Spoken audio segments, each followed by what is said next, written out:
what environments is your portfolio going to perform well in, and what is it not going to perform well in, and then stress test it. Literally say, hey, you know, what if policy is going to stay tighter? What if inflation is going to remain higher? What if U.S. outperformance will not persist? What will happen with my portfolio? And then measure that against your goals, because every investor has specific goals in their portfolios, and close those gaps by doing one of three things, basically.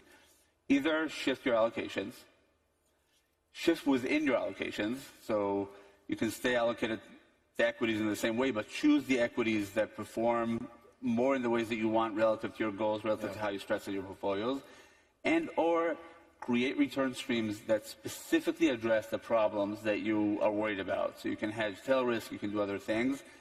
That's what we do at Bridgewater. I mean, we spend a lot of time, including with clients here, talking to them about their portfolio, stress testing it, and then making sure that we create solutions at the total portfolio level to kind of There's one really obvious thing that over all that period, one reason why people have done very well is if you simply bought 6 American tech stocks, and under your, just to push you on that, under your thing that the new normal won't be the same, that would imply, to me at least, that maybe those US tech stocks won't do as well over the next decade as they have over the past period.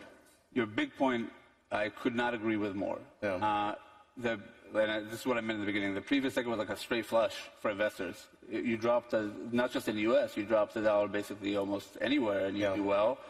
And it could be U.S. tech stocks. It could be other things. I agree that you should be open to a much wider range of outcomes and assume that you're going to be wrong. Even Bridgewater, we have 400 people spending day in and day out mapping cause-effect linkages in the world, and we still get 40% of our calls wrong. Yeah. So you have to acknowledge the fact that you're going to be wrong a lot, and just make sure you're building a resilient portfolio, which you really didn't quite need in the previous decade, but you will need in the next decade.